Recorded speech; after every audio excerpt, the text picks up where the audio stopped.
So at number 42, everybody figured that after going with Armand Membu with their first round pick at number 7, they would go with a weapon, whether a wide receiver or a tight end. Now, you and I had this discussion, Glenn, both on the show and off the show. I thought that if Nick Emanuwari, the safety from South Carolina, was on the board, he'd be too good to pass up. Well, we'll never know for sure because he was picked 35th, so the Jets didn't have a chance. Everybody suspected it would be one of the top receivers or probably Mason Taylor. Didn't seem to be a secret that the Jets liked Taylor, and a lot of people thought that Taylor might come off the board before the Jets had a chance to draft him, but that wasn't the case.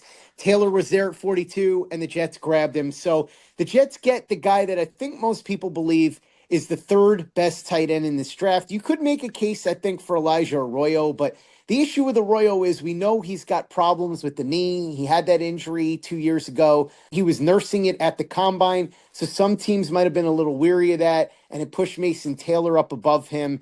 Mason Taylor is a guy who's not a great blocker, but he can block a little bit, and he's got potential to get better. Strong kid, quick, good athlete. You know he comes from good genes. Jason Taylor is his father. Not that he's blood related, but Zach Thomas is his uncle.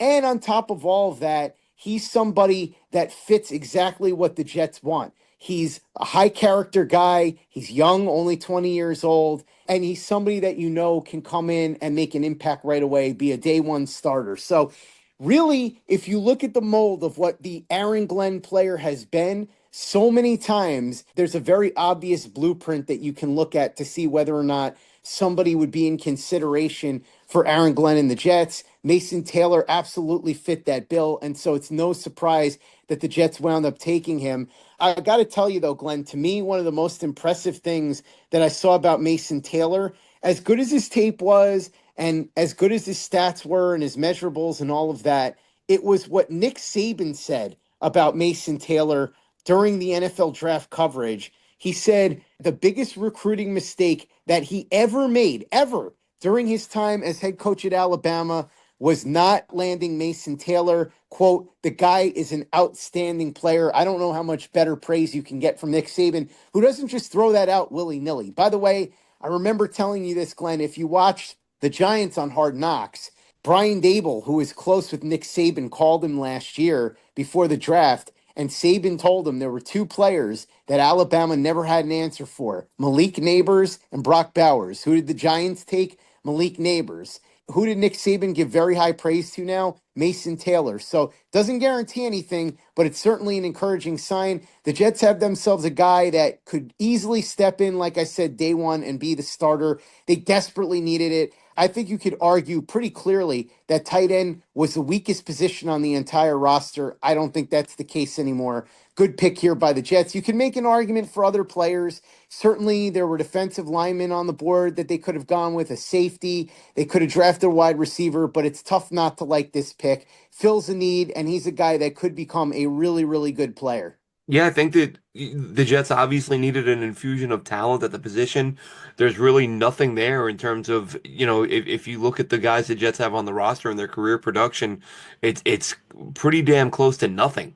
So they had to bring in a guy with a high ceiling who has shown that he can perform well at a high level or at a major program, and that's what you're getting in Taylor out of LSU. He's a good route runner. He's got really good hands. He's got good length, which means he's got a good catch radius. And I liked what I've seen of him. I felt like when I watched him, I thought he was a better blocker than what I've read others say about him. Maybe that's just my imagination, but I'm not saying he's great. But I've heard people suggest, he's just a guy who will kind of get in the way.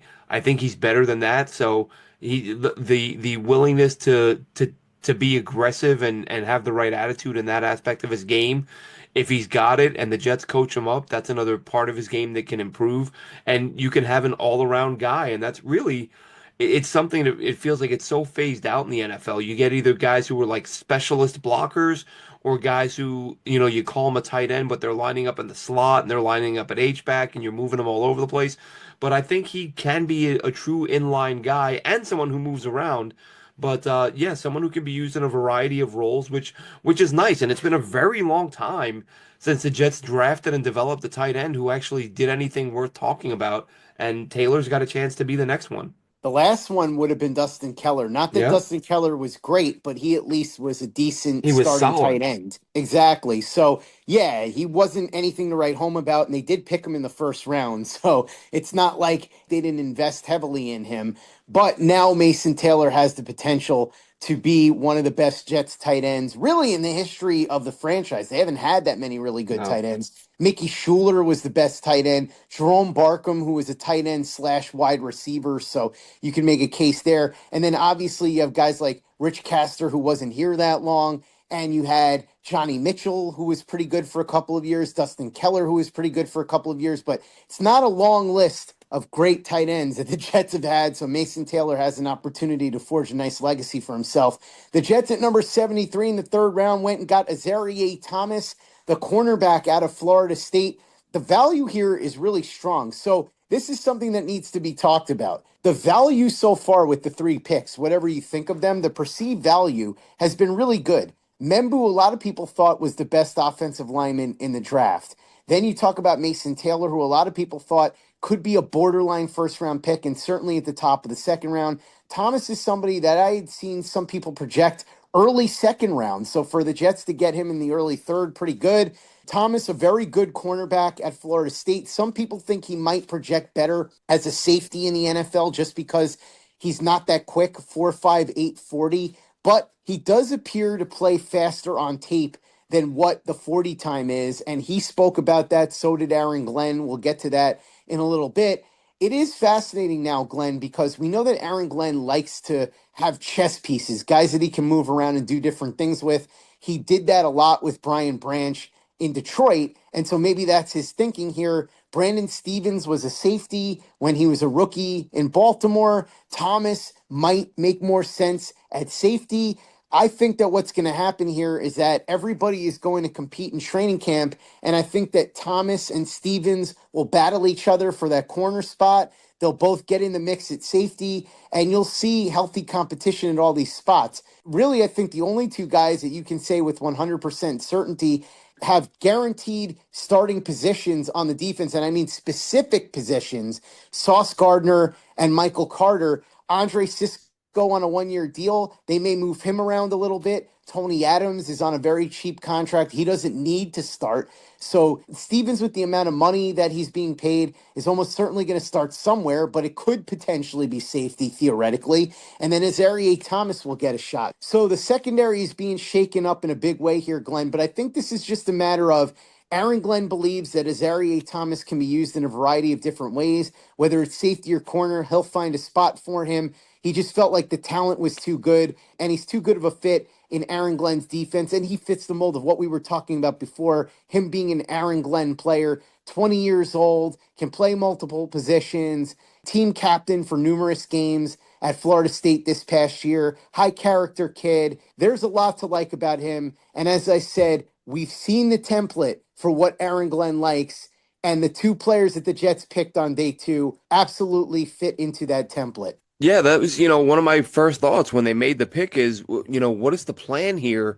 Is Stevens going to play safety? Is Thomas going to move over to safety? Because for a team that has as many holes as they do, it would seem really weird to use not just a top 100 pick, a top 75 pick, to use pick 73 on a guy who's going to back up your starting corners, no matter how much you like him, because there were other guys on the board there who would be able to step in day one and play an awful lot of snaps and contribute. So the Thomas pick, and my initial thought was, what the hell are they doing? And then I thought, I took a second and said, okay, well, there must be a plan in place for someone to do something other than play the boundary. Because if you're going to line up Sauce and Stevens at the boundary and tell Thomas, go ahead and have a seat, play some specials, and you might get some reps, here and there, that to me, that's a waste of a 73rd pick. So I don't know what the plan is. I don't expect Aaron Glenn to tell us what the plan is. I would imagine that sometime around training camp, when we start seeing how they're deploying these guys in preseason games, or really even more so in practice, then we'll have some idea what each guy's role is going to be. But if the plan is actually just to pick this guy at 73 and not play him, not a great plan if that's it. So I'm just hoping it's not. Yeah, I don't think that's the plan at all. Aaron Glenn doesn't do anything that isn't deliberate. So I will tell you this: CJ Wilson, who is going to be coming back on the podcast, if you listen to the show, you've heard CJ numerous times. Whenever the Jets draft somebody from Florida State, he comes on. He texted me, he's a Ravens fan too, by the way, saying that not only does he think Thomas is a cornerback in the NFL, he thinks he's a perfect fit for Aaron Glenn's system, and he's already better than Stevens. But as we already said, Stevens has been paid. So they're both going to play on the defense. I suspect this year it's just a matter of where each guy is going to line up. Let's talk about what was said to the press between Mason Taylor and Azareye'h Thomas, and even Mason Taylor's father, Jason Taylor, had some things to say. Mason Taylor said he'll enjoy the moment for 24 hours and then get back to work and get ready to play for the Jets. On Justin Fields, quote, they don't pay bad players that type of money. He's a really good quarterback. Jason Taylor spoke on the Zoom call. I would imagine that this doesn't happen often. It's because Jason Taylor played for the Jets at one point. Obviously, most of his career was with the Dolphins. He's a well known football player. Otherwise, I don't think a random father would be talking on these things. Taylor said that he has great memories of playing for the Jets and having his family, including his son Mason, around those moments. Quote, my greatest team success was in New York. And if you think about it, that's true because Jason Taylor went to the AFC Championship game with the Jets in 2010. So even though he had his best individual success with the Dolphins, and even though he spent almost his whole career with the Dolphins, the best year of his career in terms of team achievement was with the Jets. Taylor also said that a part of his heart has always been in New York because of that one year. He said he's happy that Mason will get a chance to play in New York now. He said he'll always love the Miami Dolphins, but he's going to say it right now, Jets, Jets, Jets, Jets. Funny to hear him say this all these years later because how many times did we hear him say when he was with the Dolphins that he hated the Jets? He used to love to taunt Jets fans. I guess time gives you perspective. And now it's a little bit different. If he still really hated the Jets like that, I don't think he would have done a good natured Zoom call. Then Azareye'h Thomas talked. He talked about what the Jets are getting in him. He said, quote, I'm physical. I'm going to smother you and lock down my side of the field. Thomas said Sauce Gardner is one of the main cornerbacks that he has studied, and he's really excited to now have him as a teammate on his 4.58 40-yard dash. What happened happened. I'm not a 40 guy. I'm not a stat guy. I'm a film guy. If you put on my film, it speaks for itself. A 40 can say many things, but it doesn't say anything about who I really am on the field. Then Aaron Glenn and Darren Moogie spoke on Mason Taylor. They raved about his ability to block and be a receiving threat. They think he can make an impact right away. Aaron Glenn said that Azareye'h Thomas's physicality was one of the biggest reasons that they drafted him. He loved his ability to jam receivers at the line of scrimmage. Also said that he believes that much like Azareye'h Thomas himself said, Thomas's play speed is much faster than his 40 speed. And he said he doesn't care about 40 speed. He cares about play speed because play speed is the only thing that determines how fast you really are during a game. Prime example is Jerry Rice. I think he ran like a 4.6 during his workouts. And we all know how fast he ended up being with pads on. So, Glenn, that's what was said in the presser by the two picks that the Jets made, and also Darren Moogie, but also mostly Aaron Glenn. Yeah, it's funny with the Jason Taylor thing because I'd said initially that I didn't know how I'd feel rooting for Jason Taylor's kid. Then I said it'd be great because I'd like watching Jason Taylor's kid wearing green and white and beating the Dolphins, but not really thinking about the Jason Taylor aspect of it. But you know what? He seemed like he was, being a good sport about everything, doing the Jets chant and all that. And it's like, all right, he was a guy doing a job playing for a team that I hate. Um, Spent 1 year with the Jets. It's like, all right, well, just get over it and be a grown up and just root for your damn favorite football team and don't worry about stuff like that. So as long as Taylor's, not needling the fans and being a clown, then there's no reason Jets fans shouldn't be able to get on. But I've actually seen it already. I didn't even read the thread. I saw a thread title on Jet Nation where someone's like, "There's no way I'm rooting for Jason Taylor's kid," and I'm like, I kind of get it, but he's a Jet, so you got to root for him. What are you gonna do? And yeah, he brings a lot to the table. He seems like a down to earth kid, which is a good sign when you come from, having a high profile father who spent your entire childhood playing in the NFL, making tons of money, being, known everywhere you go. And he seemed like a genuinely good kid, which is always a good sign. And as far as Thomas goes, we expect the staff, the GM, everyone's gonna praise the new guys as they come in. And I'm sure there are some things Thomas does really well, and the play speed is an excellent point because we do see that. We see guys who time poorly, and then you watch them play and you think, well, why is he running side by side with the guy who's a 4-4 if he's a 4-5-8? And you do see it for whatever reason. Guys raise their game, or whether it's technique or for whatever reason. So I'm sure they're not concerned about the slow 40 time for Thomas. And is if the strength of his game is press man and he's physical at the line, that obviously is gonna help him as long as he does get his hands on a guy. And he'll get coached up by a really good staff. So, or a staff that we assume is going to be good because of Aaron Glenn's history and what he did in Detroit and what he did as a player.